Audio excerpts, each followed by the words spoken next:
We see food in the hands of the hungry. We see someone holding a Bible for the very first time. We see a way to go where there is no road.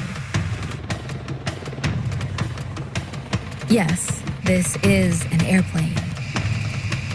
But this is also someone's only chance to receive the operation they need. This is access to medical care and education. This is an answer to someone's deepest prayer.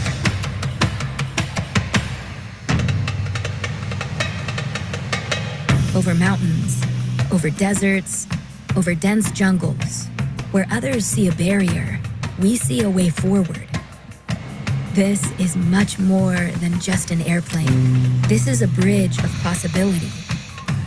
A path for other nonprofits to go where they could not go, delivering help, hope, and healing. A farmer now has the livestock he needs. A doctor now has the equipment she requires.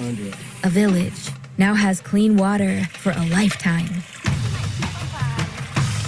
A family now knows the name of Jesus. From the Congo to Indonesia to restricted access nations, there are even more lives and an even greater impact that we can make. We are not just flying an airplane. We are flying for life. Do you see it?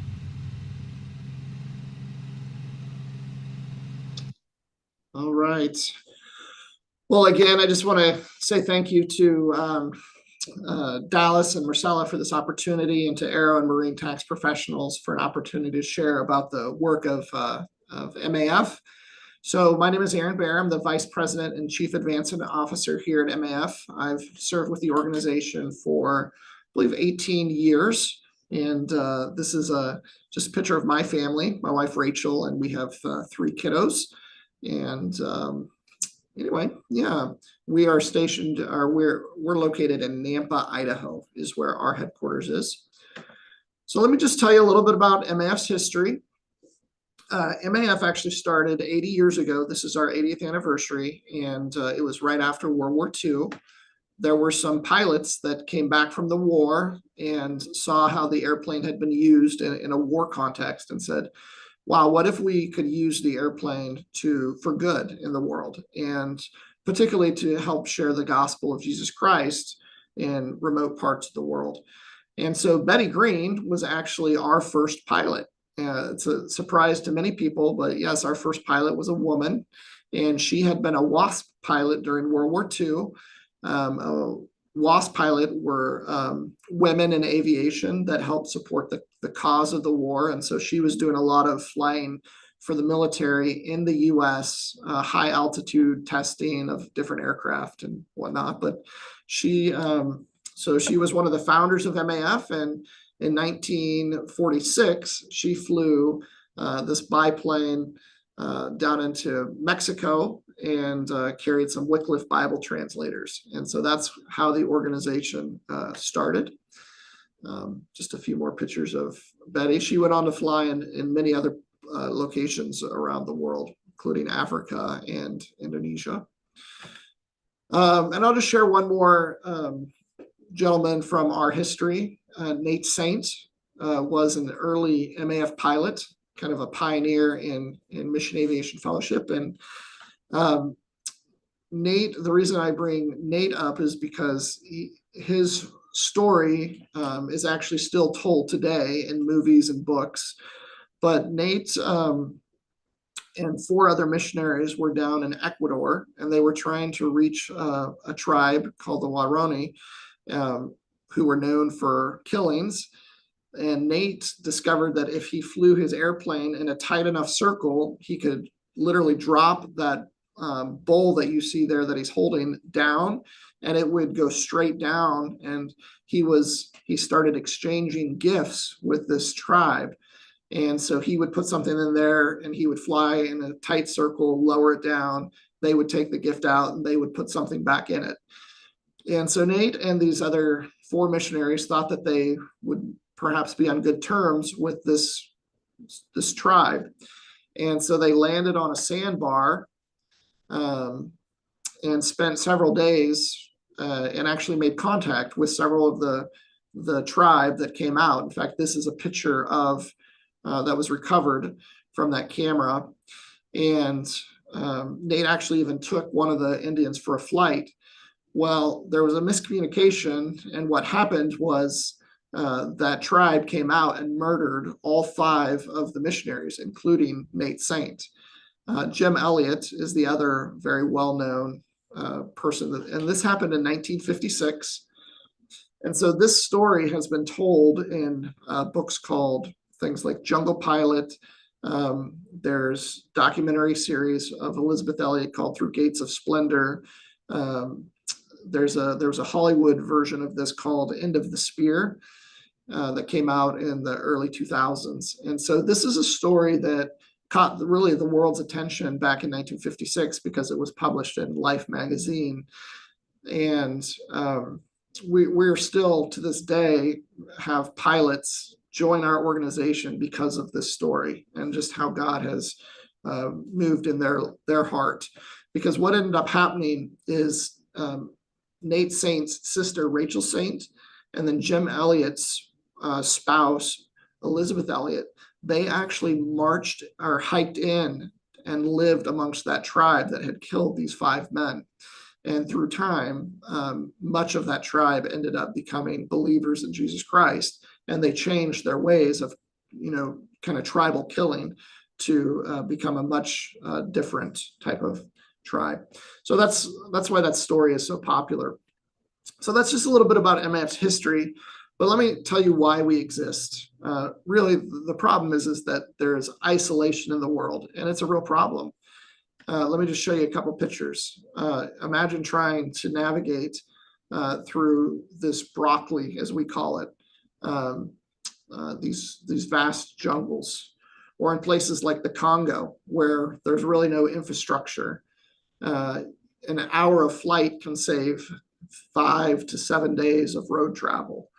And so isolation is a problem around the world. And we believe that MAF is a solution. There are millions of people who are cut off, whether it's geographical barriers like jungles, mountains, deserts. There's also security. People are cut off because of security situations or and so MAF is a solution that helps bridge that gap between the vital services that people need and where they happen to actually live. So our goal is to bring help, hope, and healing.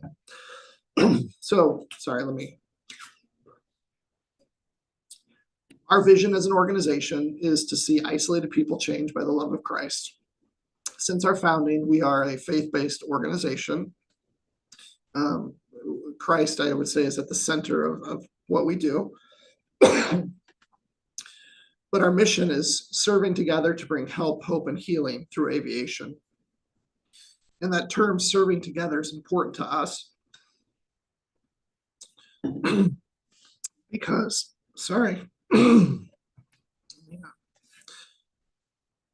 serving together is important to us because we serve hundreds of different organizations to help them fulfill whatever their work is that they're trying to accomplish in the world also. Many times those are faith-based groups, but not all the time. Many times it could just be focused on water, sanitation, hygiene, and different life-sustaining services that people need. So here's just a map of where we serve in the world. I don't want to complicate it too much, but there is MAF US and then there's MAF International.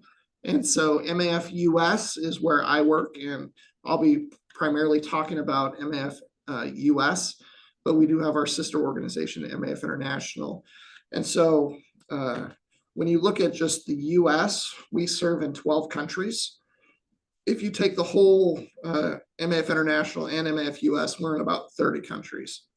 But for the most part today, I'm just going to be talking about MAF US. Here's a fleet of our aircraft. We operate primarily Cessna caravans.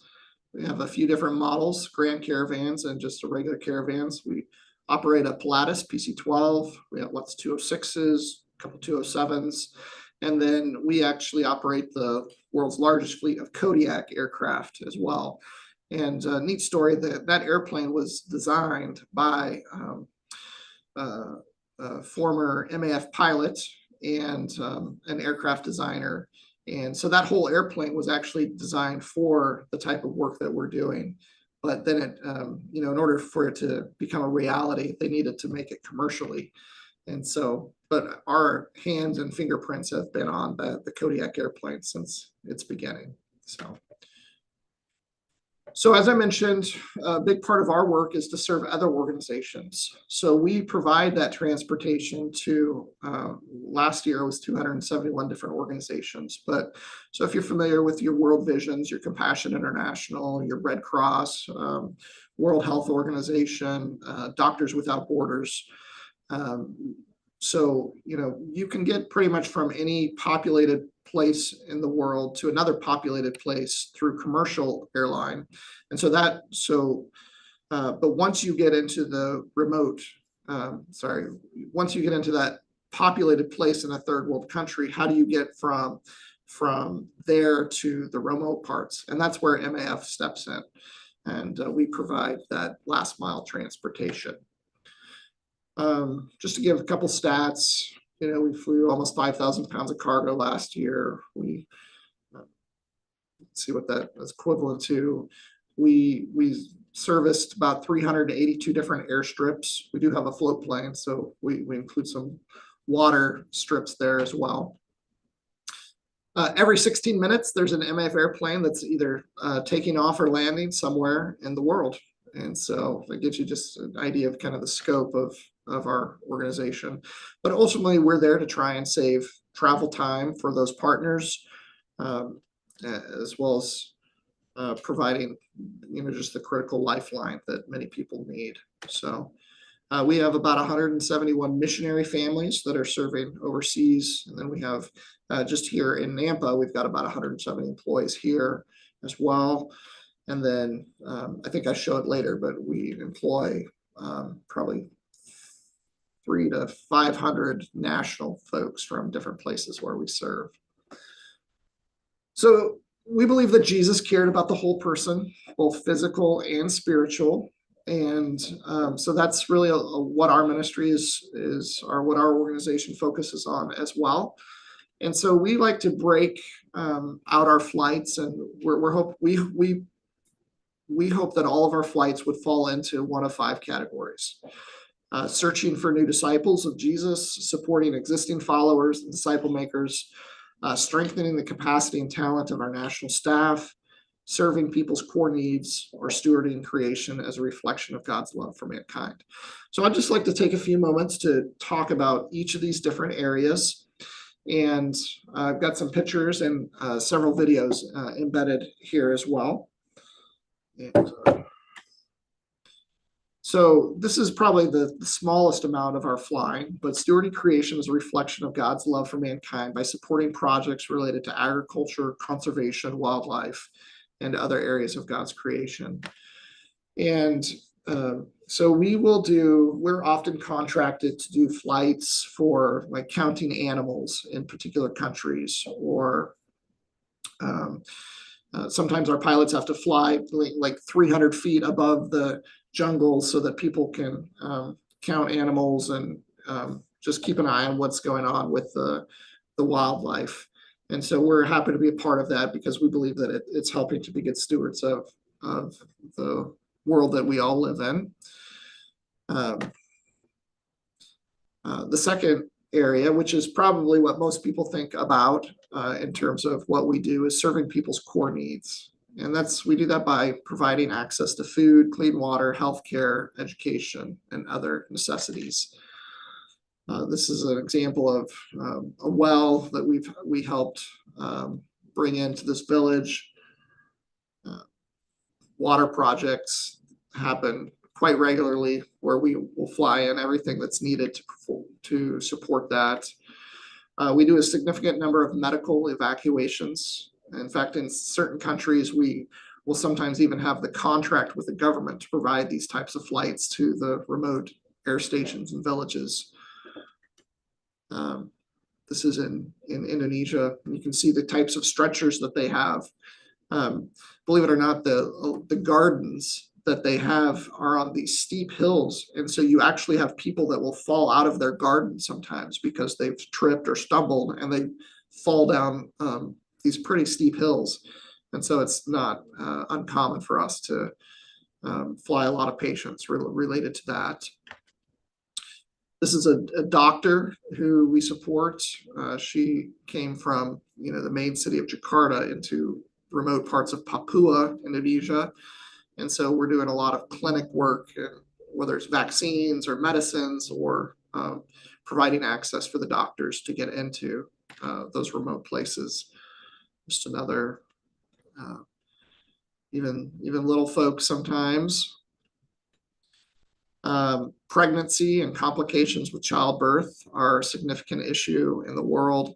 I can't tell you, we've had numerous babies born on our MAF aircraft. And oftentimes in some countries, when that baby is born on the airplane, they'll name it after the pilot because that's just a custom that they have. So we have a lot of our pilots who have little kids in villages that are named after them just because of the service that we provide. So just a couple more pictures.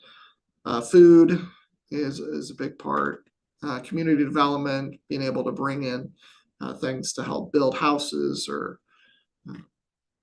education. These are clinics that are not clinics, but schools that have started popping up all over in Papua. And pretty much everything that you see there would be flown in on an MAF aircraft. And including the teachers who we have a relationship with very wealthy individual from Jakarta, Indonesia, who owns a university there. And one of the things that he does is kids that come through that university who get a degree in teaching, he will send them to Papua. And if they teach there for a certain amount of time, he'll erase all of their debt. And so even though it's the same country, it's a cultural experience for people to come from the capital of Jakarta to live in these remote villages like this teacher probably is. And so we provide the air transportation back and forth for these teachers to come in. And we're seeing just significant change in culture because of the education that's being provided. There's a video.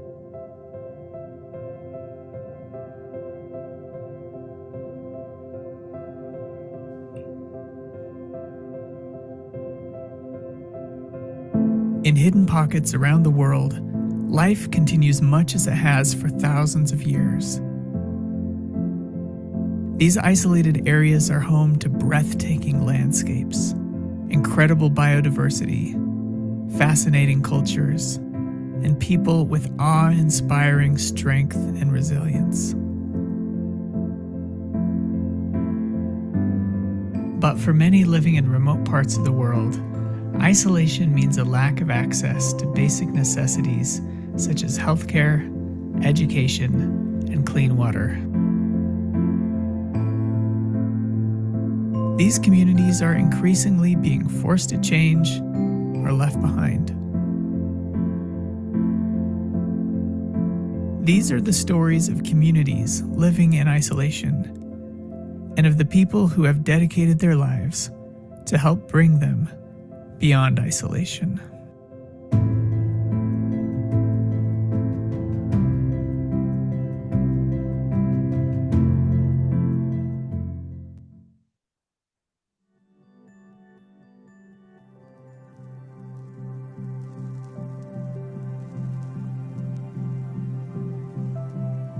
Beyond just medical evacuation flights, MAF has a long history of partnering with local hospitals and clinics.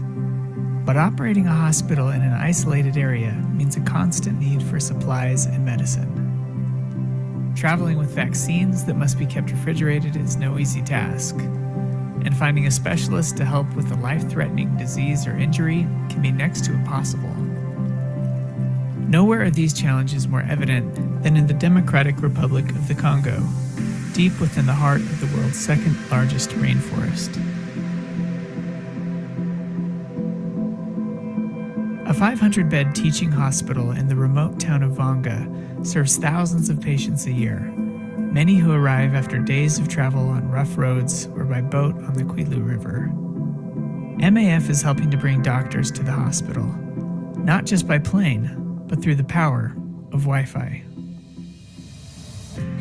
Here in Vanga, MAF is providing a VSAT satellite dish and ongoing technical support to give the hospital a vital link to the outside world. Doctors in Vanga can use the internet to conduct research and connect with specialists on the other side of the globe. The internet also provides an invaluable resource for the young doctors and nurses who are training at the hospital, giving them access to study materials that would otherwise be out of their reach. By enabling these students to train here instead of forcing them to leave for the big city, they're much more likely to stay and serve their rural communities. The only ways we have physicians here in Vanga is internet. So it's very, very important for us to communicate, to make research, and so on. So many things. If Vanga was not here, I don't know what will happen for the people living around this mission. For the people that are living in these areas, it's a critical lifeline. They can take pictures of maybe a leg that's gotten infected, send that back to a specialist in that particular disease, and then get feedback and ultimately save lives because of the internet. Masha, a young girl from the village of Kikongo, is a perfect example of the difference this combination of aviation and technology can make. After being flown to Vanga with a severe infection in her leg, doctors weren't optimistic about her case. Because the infection had gone deep into the bone, chances were Masha would probably lose her leg. But after sending her x-rays over the internet to an orthopedic specialist in the United States, it looked as if there might be hope. After conducting extensive surgery, the infection was successfully removed. The doctors were able to save her leg, and now Masha is able to walk again. Her story is a testament to the dedication of those working in remote health posts all over the world, where lives are being saved every day.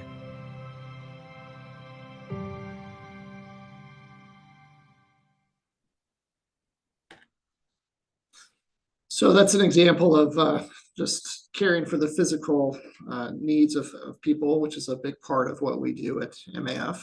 And so now I want to talk about strengthening the capacity and talent of our national staff by helping them with their education and development.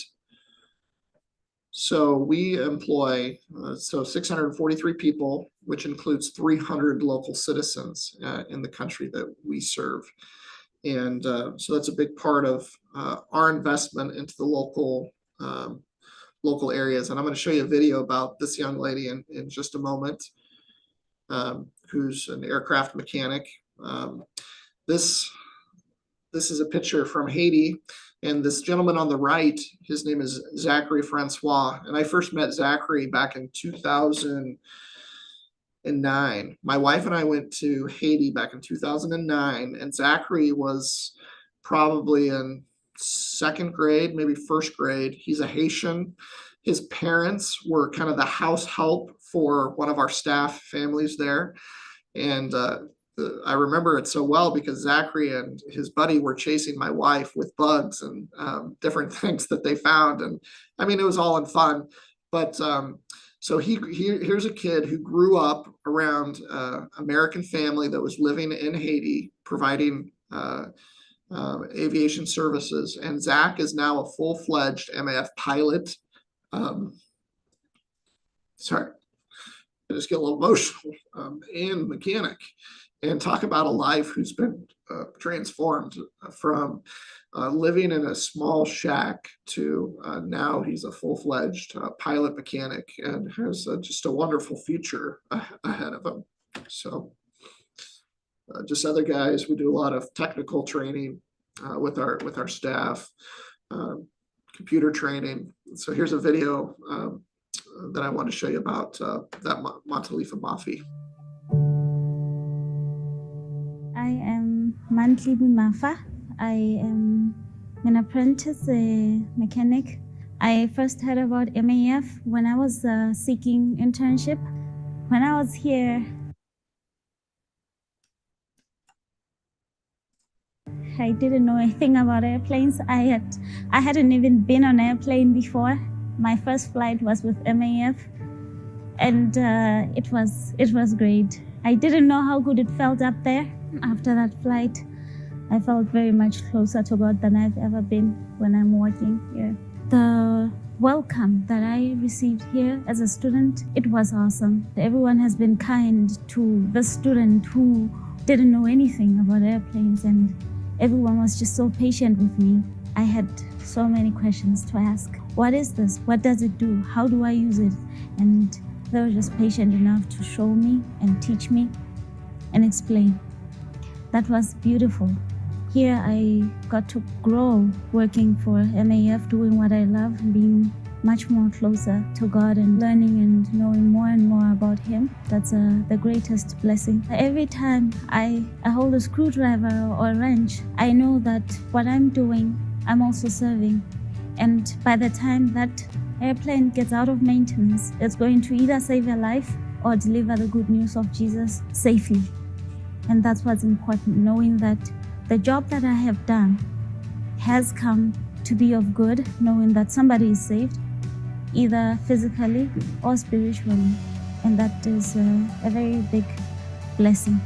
To know these people from America and understand them better, and they to understand better, to learn our language, to learn what we do, what we love.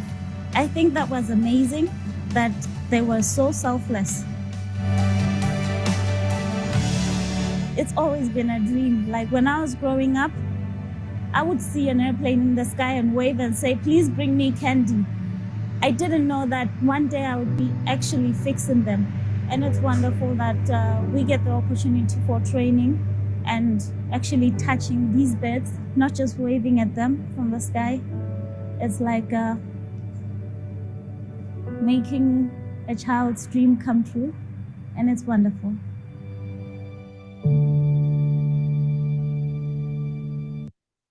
I love that story of Montalipi. After this video was made, Montalipi actually came to the US and went to a school for a little over a year and became certified aircraft mechanic. And that was all through MAF's investment. So she still works with us in Lesotho, but now she can, she's qualified to do a lot of the signing off on maintenance herself because of that training. So that's an example of how we come alongside our national staff. So now we've talked about the physical, we've talked about our staff. Let's talk about the spiritual aspect of what we do. And I'm going to combine the two short-term outcomes. So searching for new disciples, and we're trying to bring gospel awareness to isolated people so that they have an opportunity to hear about Jesus. And then we're also supporting others who are out there doing the same type of work. Could be evangelists, missionaries, churches, Bible translators. And so this is an example of some of the type of terrain, and roads just aren't existent. And so to get the message of Jesus out to these remote places, the airplane is critical. And what you see here is a group of people. This was in Lesotho, and then this is in the Congo. But you have people that are setting up the Jesus film, and the Jesus film wasn't produced by MAF. That was produced by another organization called CRU, or Campus Crusade for Christ. But we do a lot of work around showing the Jesus film that's been translated into hundreds of different languages. And so that helps get the word out about the message of Jesus. We support families that actually go in and live amongst many of these tribes and learn the language. And so this was a group in Indonesia who were reaching the Bina people. It's the Dem tribe, but the town is Bina. And so they went in, they built a house, They learned the language of the local people, which takes a year. And not only do they learn the language, but then they actually write the language and they develop the written form of that language. And they do all of this before they even introduce the village to the gospel of Jesus. And then here, what you have is save the date, because on January 11th, what they started doing is they start teaching the Bible from the Old Testament, Genesis, and they don't even talk about Jesus until they get all the way through the Old Testament. And then on this date of January 11th, that was when they were going to get to the story about Jesus and how Jesus is the fulfillment of the Old Testament.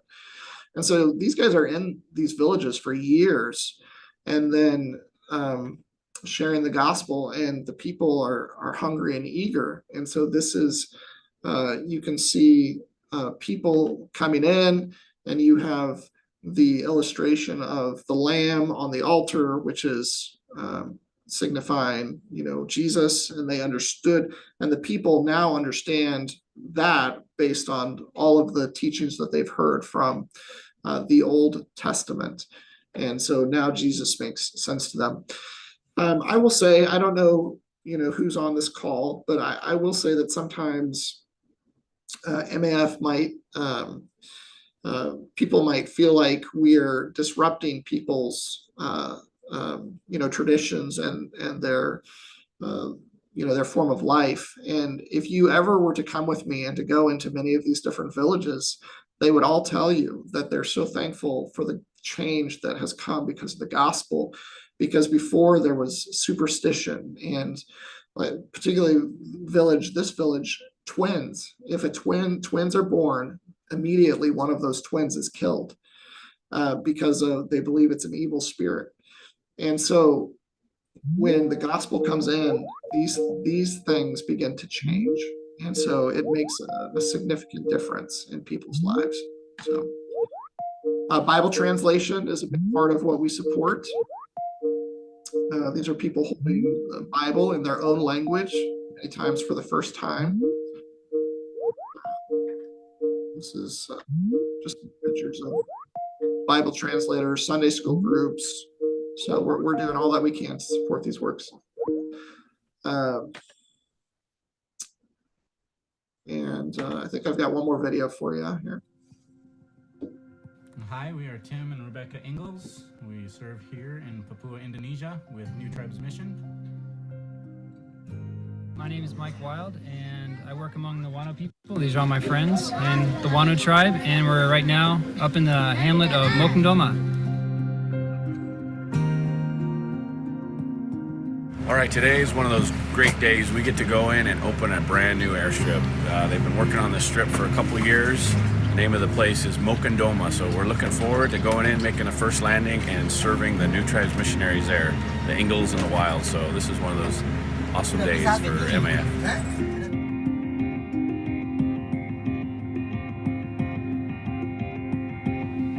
Yeah, we've been working here with the Wano people for about 9 years now, and our goal here is to plant a church that can reach out and reach the rest of the Wano people.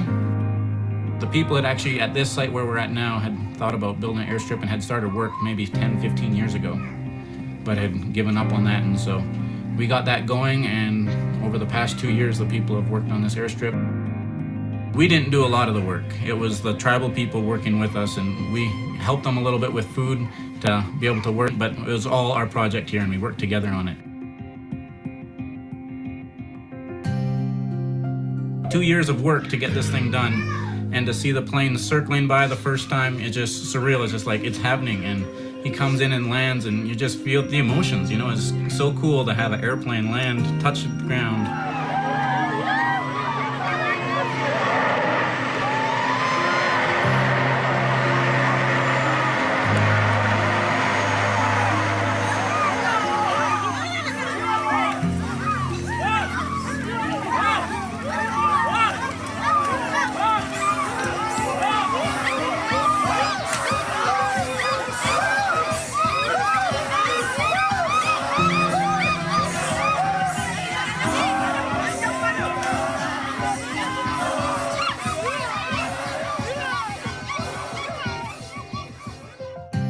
our main motivation for building this airstrip was so we'd have a way to take the gospel out from our area here, and we could take our teachers and our translated materials and take it out and do outreach.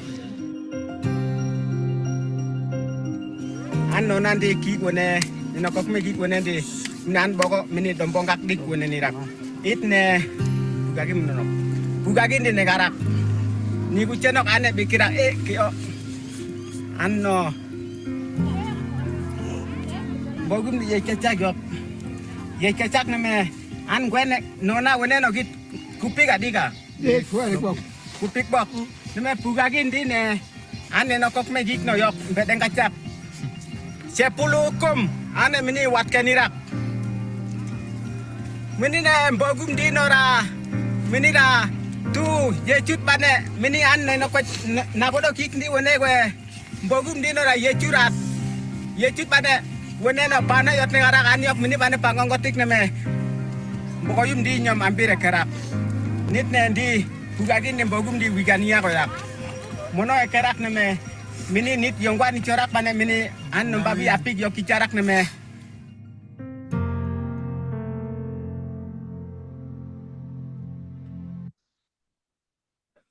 So that's a big part of why we as an organization do what we do. And just closing, a couple scriptures from the Bible. In Matthew, Jesus traveled through all the towns and villages of the area, teaching in the synagogues and announcing the good news about the kingdom. He healed every kind of disease and illness. When he saw the crowds, he had compassion on them because they were confused and helpless, like sheep without a shepherd.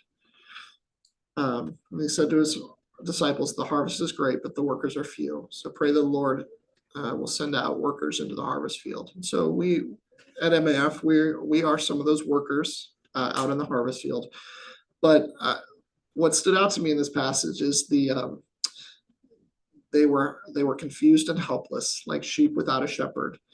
And then I want another verse in Luke where Jesus told them a story. If a man has 100 sheep and one of them gets lost, what will he do? Won't he leave the 99 others in the wilderness and go to search for that one that is lost until he finds it? And when he finds it, he'll carry it home, and there'll be great joy. And that's really who MAF is. We are the organization. We're the one that goes after the lost sheep. I mean, a lot of organizations are focused on the 99 and the populated areas, but our focus is really the remote and those who are isolated from the rest of the world. So a lot of people want to know how they can get involved with us. You can love your neighbor as yourself. You can love the people that we serve. You can pray with us. The truth is it's risky work. Not only is aviation itself, a risk, but in many of the contexts and places that we serve around the world, it's risky, and that's always on the forefront of our mind. So you can certainly be praying for us. You can give. This organization, it will probably take almost $65 million this year just for MAF US to operate, and that's what myself and my team get to do. We raise those funds. Thankfully, we've got a broad support base all across the country, but you can certainly join that with us, and we would welcome that. And perhaps you feel led to go at some point. And I can put you in touch with our recruiting department on that. But essentially, all of our pilots, not only do they have to have all their flight ratings, but they have to raise their own support, which takes about a year. They have to go to language school. They have to learn the language of the country they're going to serve in. They have to get their ratings, their flight ratings within that country. And then they live there for 4 years at a time. And so it's definitely high commitment. It's not, a lot of times I have private pilots that which I'm a private pilot, they come to us and just say, hey, can I go do this for a short term? And unfortunately, that's not how it works. But I think the last slides, we have a documentary that's available on Amazon called Ends the Earth, if you're interested in learning more. It's very well done. And anyway, just make that known to you. And then also you could certainly visit our website at maf.org if you'd like to donate, or if you just want to dig into more. So, all right, with that, I'm going to end the presentation. And I think, Dallas, are you facilitating any kind of questions? So I actually had Paul reach out and he was interested in wanting to learn more about the requirements for a pilot to assist, like you just went over, but he had a call at 10:30. So he stepped out. I will provide you with his contact information so you guys can continue that conversation further. Okay, great. Happy to do that. Yeah, any other questions that I might be able to answer or just curiosities? Yes, this is Anna Marie here in Flight USA Magazine.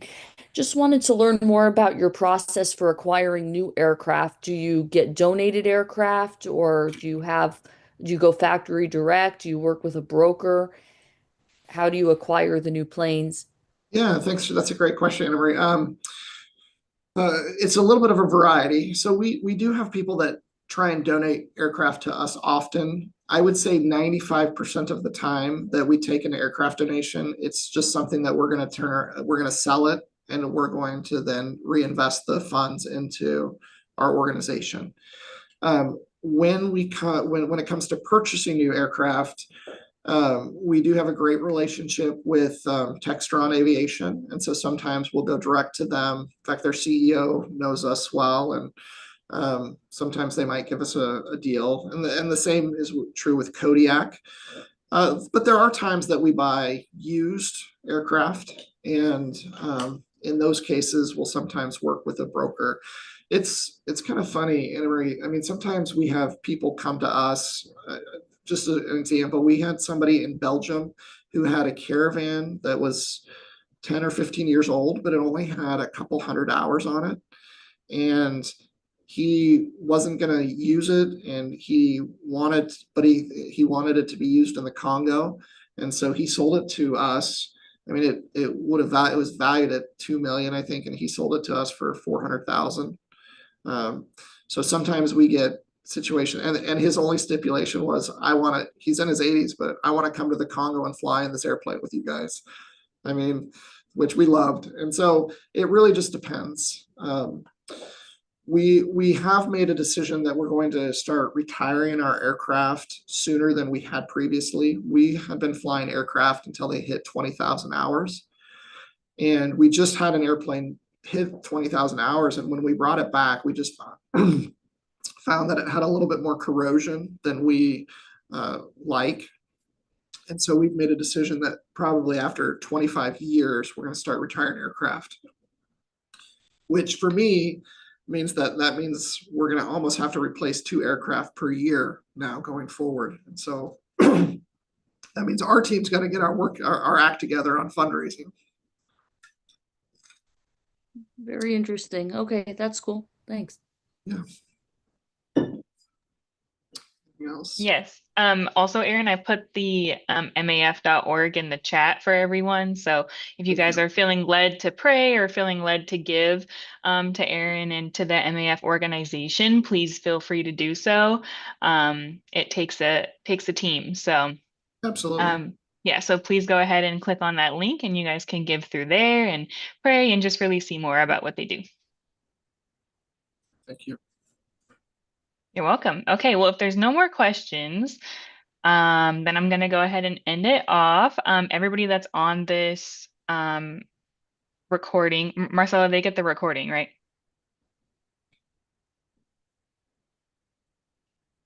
You're on mute, Marcella. Thanks. Oh, I could hear her in my left ear.